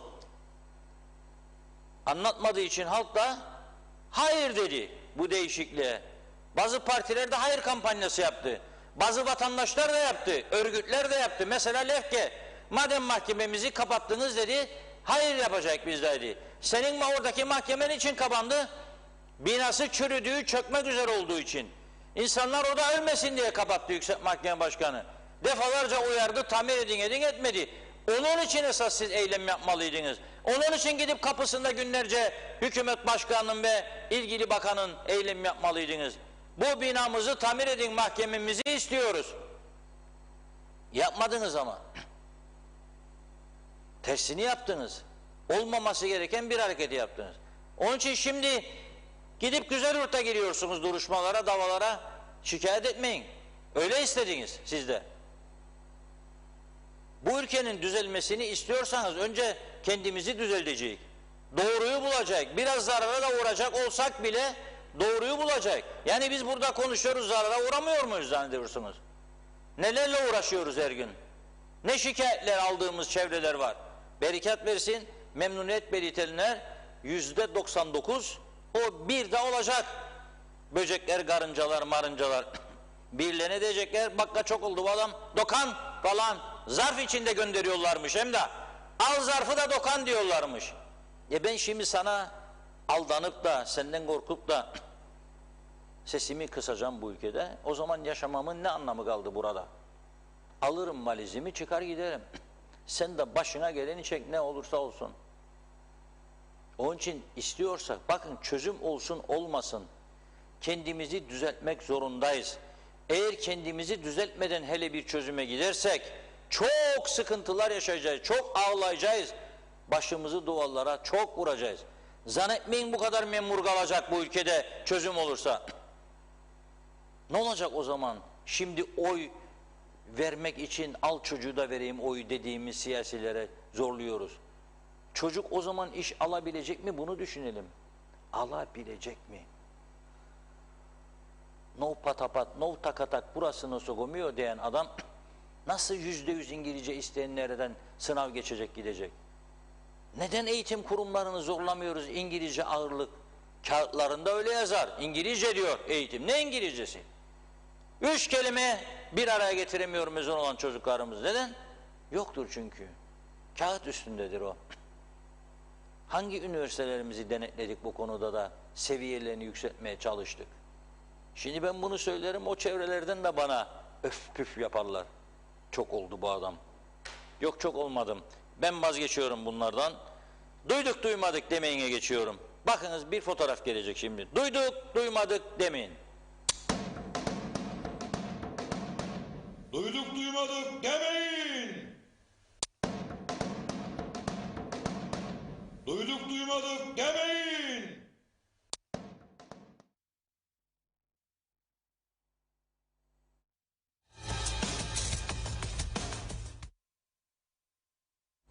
Neyi duyduk duymadık demeyin, bu fotoğraf. Fotoğrafa bakın. 3 tane tuvalette şey var, ne derler bilmiyorum, kibarca Türkiye'de farklı söyle. Ne derler bunlara? Poşet, çöp poşeti gibi bir şey. Çöp poşetiyle örtülmüş. Örtülmüş, evet. Erkek tuvaleti herhalde. Evet. Gidiyorlar çişini yapıyor orada. Üçünü de kapatmışlar. Evet. Neresi burası? Gelir ve Vergi Dairesi. Memleketin en önemli kuruluşu. Gelir ve vergi toplayacak ki ödeyebilsin 13'leri de 2 ay sonra veya şimdi yarınki maaşları. Gittim diyor arkadaş, sıkıştım diyor. Normal değil mi ya? Vergi ödemeye geldi, sıkıştı adam. Çişimi yapacağım diyor. Allah baktım hepsi kapalı. Kokudan da girilmiyor diyor. Sifonlar da çalışmıyor diyor. Mesaj, lütfen ilgilensin birisi bununla. Tabii bakan değil, bakan başka şeylere bakması lazım. Ama altta bir ilin yöneticiler var. Bakandan onay mı lazım tuvaletleri düzeltmek için bilmiyorum. Bir duyduk duymadık demeyin daha. Davulcuyu çok seviyorum.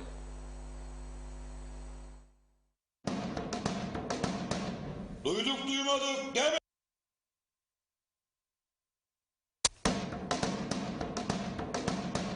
Duyduk duymadık demeyin.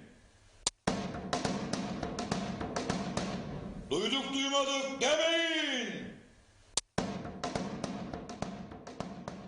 Duyduk duymadık.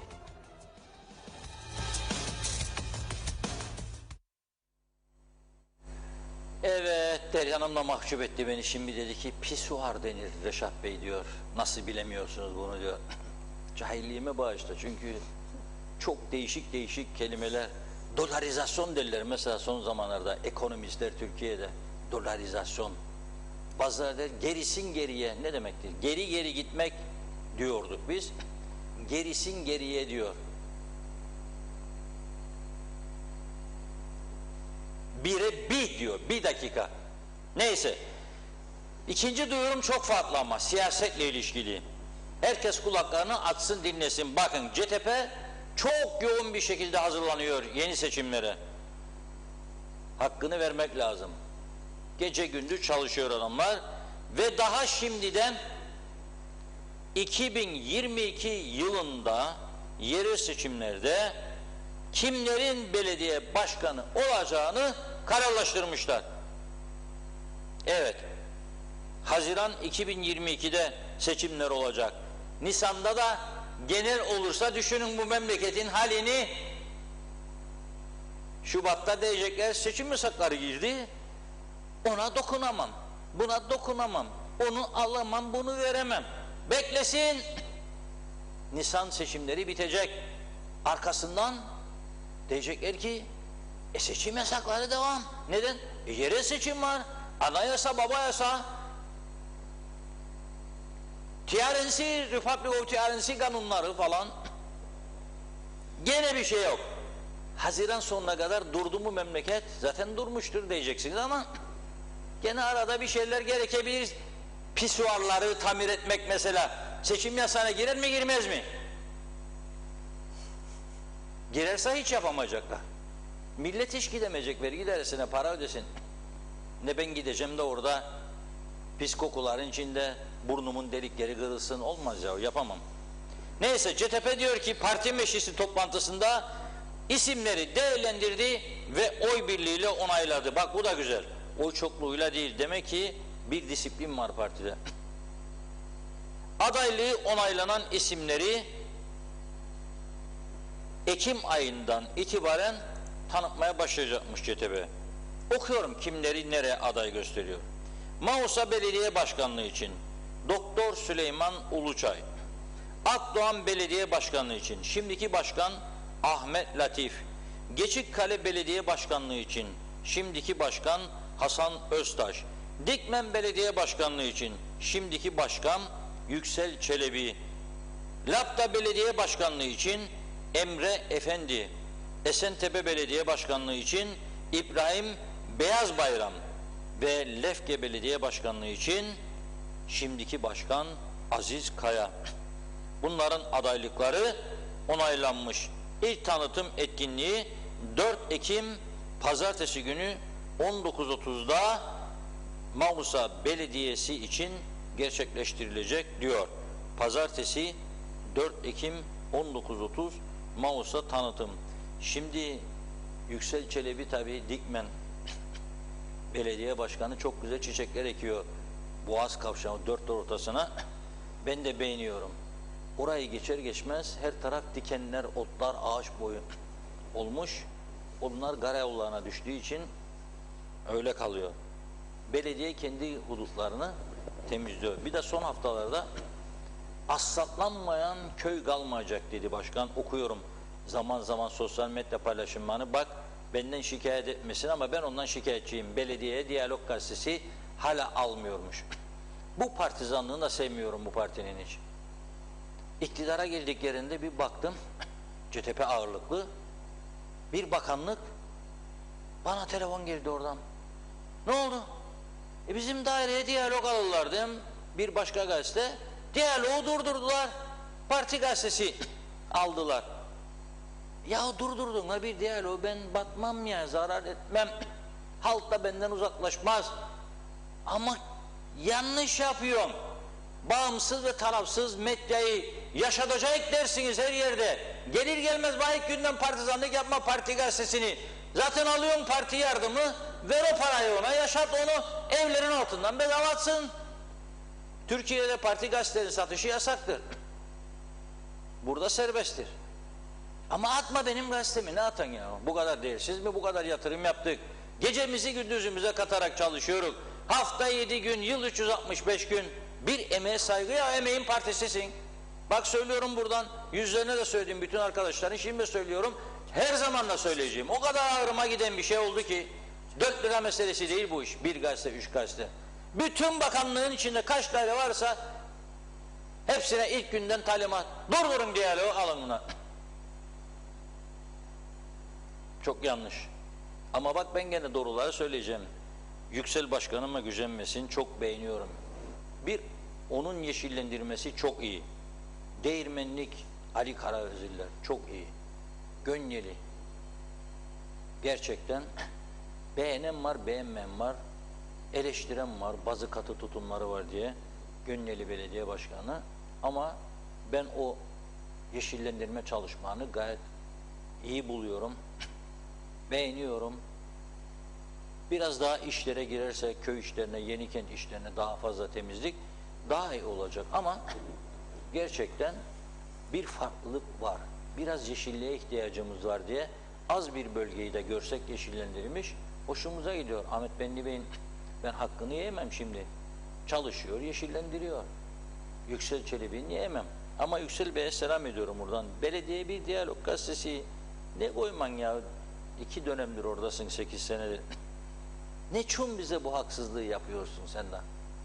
Nereden biliyorum biliyor musunuz? Halk Meclisi'ne gidiyordum. Arkadaşlara diyorum, misafirlere birer tane Diyalog gazetesi dağıttım. Bakıyorum başkan aldığında Diyalog gazetesini yiyecek gibi. Okuyor, çeviriyor. Başkanım dedim, girdin içine gazetenin. Demek ki okumadın dedim kendisine bizim gazeteyi. Belli olur dedim. Gülüyor bıyık altı bana. Açık sözlü olmayı severim. Parmağımın arkasına saklanmayacağım. Yapmayın bunu. Bu siyaset değildir. Parti organı yaşayacaksanız ki yapıyorsunuz. Hele şimdi sosyal medya kırılıyor. Her gün 3 tane 4 tane yeni gazete logosu. Nedir bunlar? Kimin içindir? Anlamak mümkün değil. Ama o başka iştir propaganda için.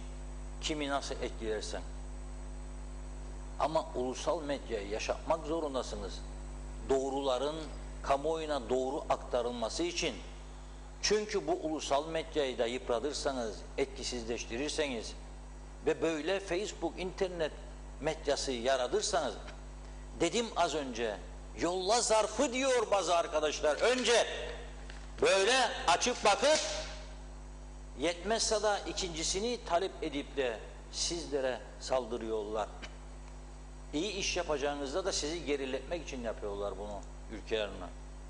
Onun için düzeltmek istiyorsanız bu ülkeyi saygı gösterin ve destek verin. Tarafsız ve bağımsız medya yaşasın. Bizler bugün varız, yarın yokuz. Eğer o seviyeye giderse bütün medya, hiç kimse bu ülkede yaşayamayacak. Hiç kimse yaşayamayacak. Namuslu hiçbir insan kalmayacak. Hiçbir namuslu insan siyasete girmeyecek. Ve bu ülkeyi düzeltme yönüne gitmeyecek. 748 milyon değil kalkınmadan giden paralar, kalkındıranları, bazıları Kalkındırma Bankası'ndan giden paralar 7 milyara çıkacak. Bu ülkede siz çöp sepeti alacak para bulamayacaksınız. Pisuarları tamir edecek paranız olmayacak vergi dairesinde, ama kişileri çok zengin etmeye devam edeceksiniz. Ülkeyi düzeltmek için yardımcı olunuz. Dürüst ulusal medya güçlensin, yaşasın, yaşatılsın. Evet, bugün bu kadarla noktalayalım. Çok teşekkür ediyoruz size değerli yorumlarınıza. Evet sevgili izleyenlerimiz, bugünün programımızı burada noktalıyoruz. Yeniden görüşünceye dek iyi akşamlar.